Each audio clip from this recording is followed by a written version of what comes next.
Yeah, everybody's freaking out about the food disappearing, and it's starting to show up in towns across America. And like I predicted 2 years ago, you'd see the food banks run out of food. We're getting so close to the point that people are going to finally realize that they don't have enough money to get anything, and then they're going to hit us with nothing being there to get. Why are they telling us to get ready for harder times? I thought the whole thing was about solving all these problems, getting everybody back, getting the economy back. But you see the de-evolution of what was the plan. The plan was the de-evolution of society to reset it. And how far down this course are we?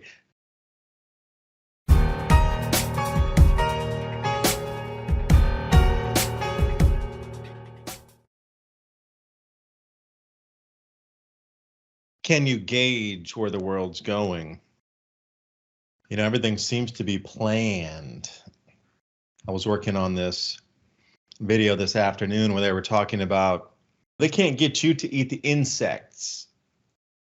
They're going to grow the same insects in the same factories that were destined for you and your dinner plate, but they're going to switch it over to the cattle to try to do a soft drip in of you. No, you don't have to eat the insect. No. We're going to feed all the cows, all the pigs, all the chickens, those same insects that you refuse to eat. -10 for your social credit score. I was told I could talk about this information tonight, but I'm just going to read some of the notes from the conversation on July 12th. The balloon shall pop. Visualize a popping balloon. We're in America. We will need wheelbarrows of money like Venezuela, and we still won't be able to get much with it.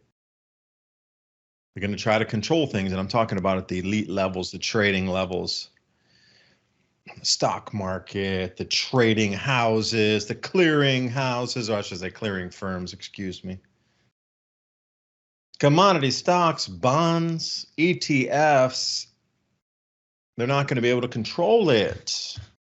There's going to be angry men, rooms full of what would be considered upper echelon society, drinking cups of tea, arguing and becoming down to the level of drunken sailors for major decisions. And this major decision is going to trend toward no. So in September, if you hear about a massive thing on the planet where it's going to correct something, it's going to do, this is more like in the middle of September, that it's going to correct something, it's going to do something.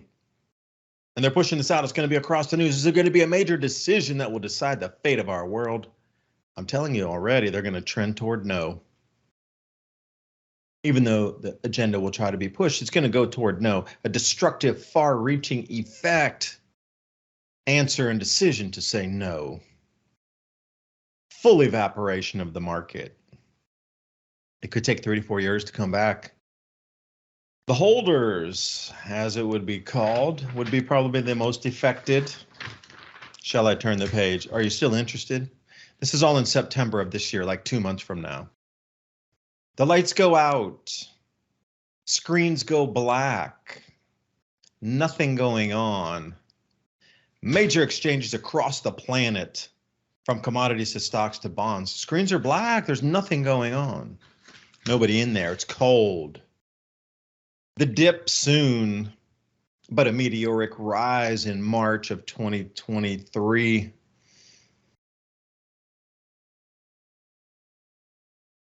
And it's rare to find a remedy that delivers noticeable physical and mental benefits like C60 EVO.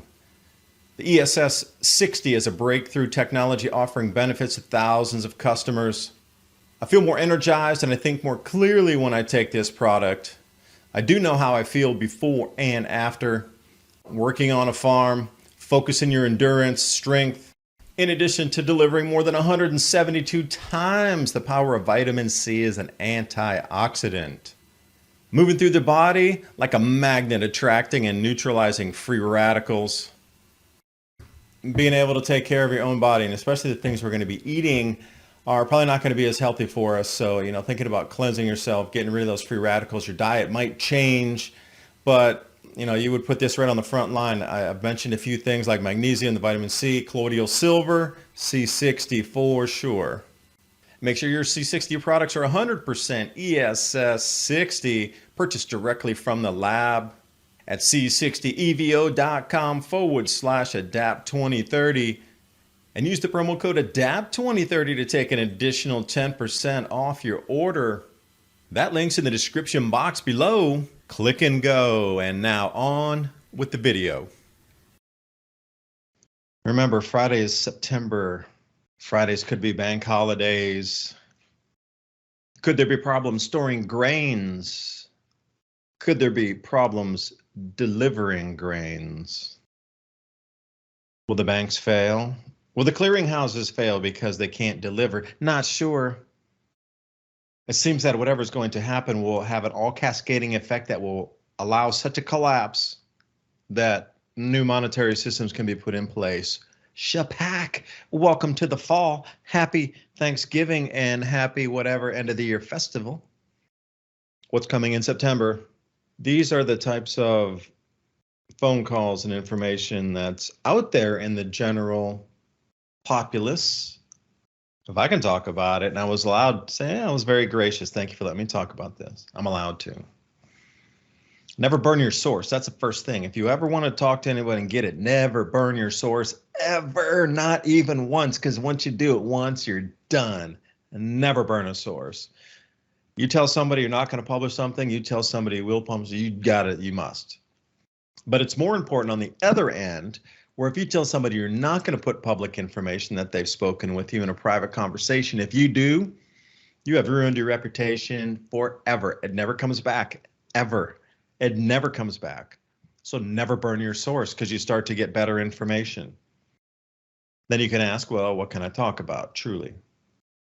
The world we're heading into is, I don't know, it's on a trajectory, but it could be changed if we have a different power source like Schauberger. Not a lot of people talk about Schauberger, and vortex power.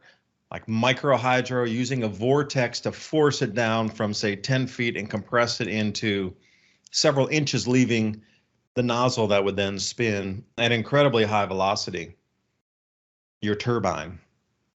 I mean, yeah, you could let the water just come down and gradually and kind of pool it up and then drop it a few feet and trying to get some force that way. Or you could force it. Schauberger vortex principles. Any stream or river on the planet, it would work. But think about the pipelines being cut off to Europe right now. They're always saying, are they going to turn the pipelines back on? Are they going to turn it on? That kind of decision right now is going to be minuscule if they turn the pipelines back on to Germany compared to what's coming in September. You look at it right now in today's context, right now's context, this whole thing about turning the gas back on to Germany, the largest economy in Europe, if they can't produce, that continent crumbles economically.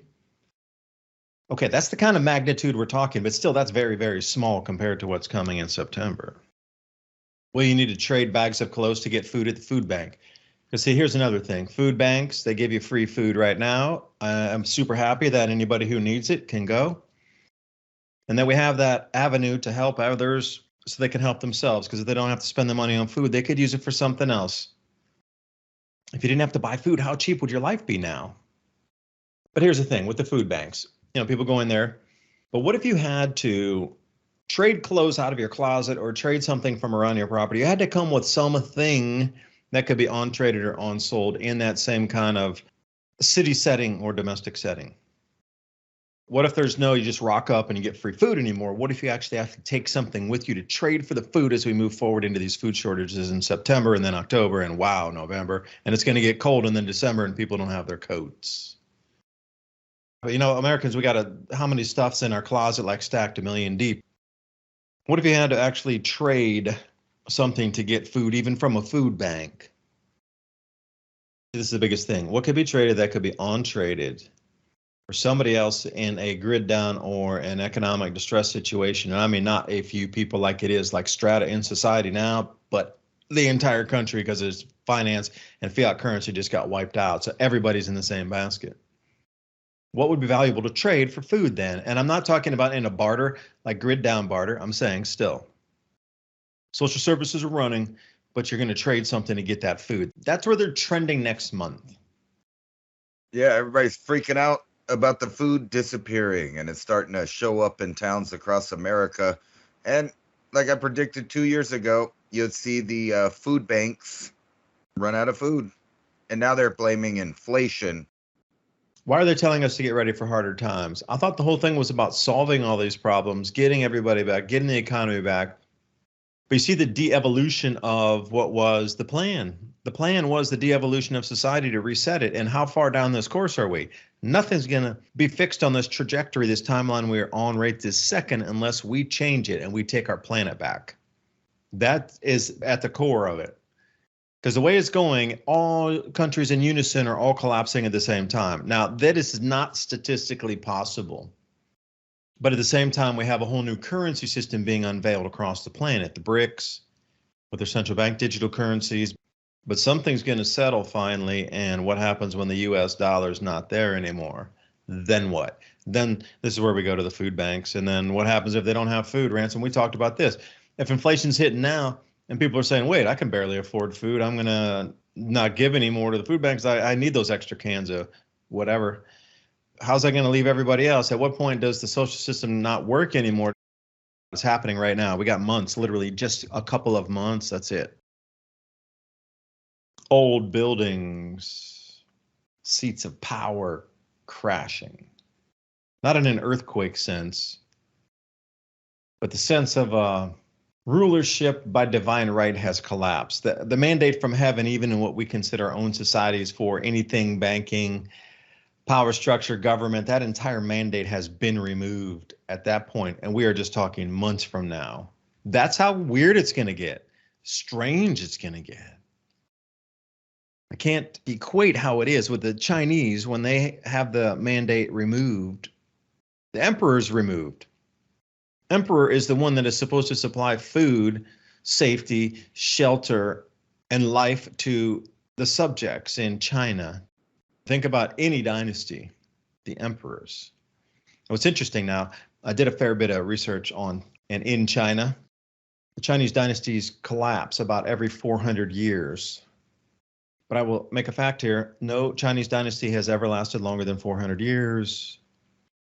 Now, the Warring States period doesn't count, or Three Kingdoms doesn't count, because that was a kind of a more divided rulership at that time, different parts of the country of what we know the landmass of China now. Come forward past the Huang dynasty into more the last 3,000 years of time. These things haven't survived. They collapse. And when it does, it always has the same things happen. The food doesn't grow reliably anymore. There's always some drought or some complete floods that create famines because there were not supply chains as we understand them today globally. The marauders would always come. The hordes would come. Great Wall of China, well, it was built over a century to get that thing done. Again, they were waiting for the next one because they followed the cycles in the sky. They understood the Big Dipper called the Beidou Qixing and the way that it moved. Now, here's a fact again. Chinese mystic schools, and it's called the cult of the Big Dipper, the Beidou Qixing, say that consciousness originates from the Big Dipper, a star that is visible in the Big Dipper. So is that a Birkeland current that then comes to another set of stars and then touches our star here on called the sun, and then because of our solar system, it affects our Earth? Like, who figured that out back in the day, that a Birkeland current, which would be the seed point of consciousness, you need that current flow to have everything else work on the planet with magnetic fields and orbits in the star. It all needs to have power source somewhere and regulated. But they knew that. Birkeland current from that, what we know as the Big Dipper, came through our spiral galaxy on its wrapped current flow and then touches our star. That's how far back we're going to when we're talking about the Beidou Qixing. Like, you don't have that kind of knowledge unless you're like the Mayans. You're going back millions of years. They always called it the mandate from heaven because they knew that that was the area of heaven that the power for the emperor came from. Now, when that current changes and it steps down, our star called the sun behaves differently in magnetic fields and also solar output, UV output, solar irradiance. Those things are affected, and also the heat of the star that would reach the planet depending on how much cloud covers here. So understanding the mandate from heaven, once that's removed, The emperor could not feed the people, protect the people. And we start to get these repeats. All right. So then you start to understand that this is a cycle, a natural mappable electromagnetic cycle based off of Birkeland currents and at least our regional spiral arm of the galaxy of what is happening here with plasma on an electrical cycle that's mappable. It looks like a heartbeat. Even if you go back to the ice ages, it looks like a heartbeat every 100,000 years. Stretch that out over 25 million years, and you're looking at an EKG off of any monitor that you've ever seen in any hospital. Now shrink it down to the 400-year cycles, and you see the beat, beat, beat, beat. And then also bring it down to the 11.8 year solar cycle of solar maximum and solar minimum. When you look it out, put it out 500 years, you're going to see a heartbeat. You're looking at an EKG screen again. And there's this little device right here, 4-in-1 aircon. Electric companies don't want you to know about this. Put your ice and your water right in here. Turn on the fan and cool down. I use this when I go camping. If we have electric at the campsites, heat pump broke one time. We were waiting for 3 days, 90 degrees here in East Tennessee. Use this in our room, and it actually did cool us down where we could get comfortably to sleep. Turn it on. That hum means cool air coming your way. Learn more by going to Easysummercool.com. That link's in the description box below. And now on with the rest of the video.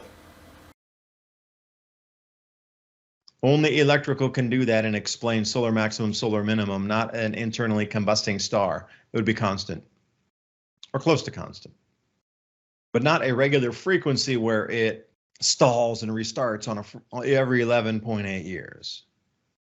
So however small you want to take this, or however long you want to take it into time, from 400 years to 25 million years, the same principles apply. It's just larger, more heavier, powerful cycles. But the resonance and that beat in it, the heartbeat of it, like an EKG, is so prevalent and so easily discernible. That's why they never show you these kind of charts that go back 500 years, 1,000, 2,000, 15,000 years. They always keep you locked in the last like 120 years. And this changed. Our mandate from heaven has been removed in terms of central banking and elite powers will no longer be able to deliver food to the stores or keep what you consider your fiat currency having value enough to buy anything. So at that point, any right to rulership is null and void. Bye-bye. You're gone. History has been shaped by these same cycles. Now it's here in earnest. We're at the point where the elite they're putting their final chess pieces in a line, because if they don't get it now, they're not going to be able to retain control at all. Why do you think all these things have been happening? You can't tell me that since 2019, every country is locked, marched in unison, raising interest rates, cutting off trades, cutting all and closing all small businesses, only leaving mega corporate box stores left open for you to shop at. Because the box stores will tell you what to do. It's a mandate. Oh, it's a store policy. If you don't like it, you can't go in. It's not a law. It's not a national law. It's not a governmental thing. What are you kidding me? It's not even a state law. But the store is going to enforce it. Like mom and pop stores aren't going to enforce it. But who cares?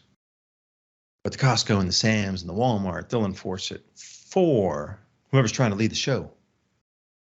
I could term tonight's episode the full evaporation of the market in September 2022. We're getting so close to the point that people are going to finally realize that they don't have enough money to get anything, and then they're going to hit us with nothing being there to get. And I'm already seeing that. That's all there is in the headlines, really, is the same thing as last week. They're regurgitating how broke we are, how close we are to war. And I'm sure that you saw that public service announcement for New York from the emergency management agency there in New York, telling people what to do, like a 50s, 60s style duck and cover commercial. Well, I mean, like, really, what are they going to do? Put a blanket on and jump under their desk? It was kind of a joke because, you know, if they nuked a city, there wouldn't be a place safe in it. We've talked about this before. What would actually happen if they took out one of American cities in a small exchange, or maybe something in the Pacific Ocean? it really wouldn't affect the world overall as far as a working world. And we already know that they've exploded so many of them above ground, in the water, in the atmosphere. We're still here.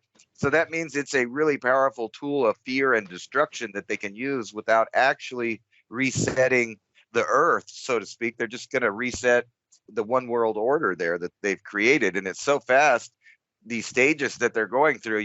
First it was the new world order, and then one world order, and now they're peeping liberal world order. However, they are pulling a lot of power. And what I'm seeing is Europe is dissolving. The European Union is failing, just like it was planned to. A lot of people know it was originally a German Socialist Worker Party plan, the Euro, and it's collapsing because they're trying to tell the people that they need to starve themselves. And what are we seeing just as the basic average American consumer that doesn't get what's going on geopolitically right now? Is they're just seeing everything skyrocket in prices except for their wages. Economists to talk about for a long time that the central banking dollar would necessarily bust eventually. And here we are. They're going to do it first to make it hurt, though, before they totally make it worthless. And they're already ready to jump over to a new digital currency. So I don't think any real players' wealth in the world are going to be hurt at all if we change over to a new system. They'll just absorb it. That's the difference between super rich, middle class, and poor, is that the super rich can just absorb the hit of inflation or monetary failure of any kind. They just absorb it. They have enough property and assets, sway, and political power to just make it through the other end as some other entity.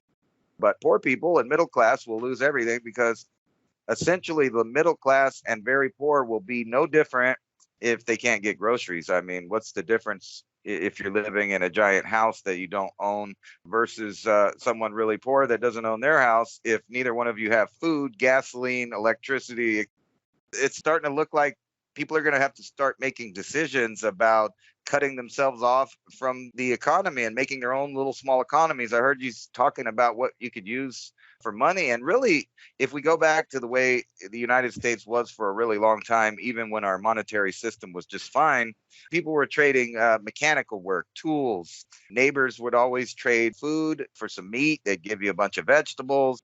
And I think we're just going to go back into that kind of a little secret agrarian society until the takers come for us too. And they're eventually going to do that.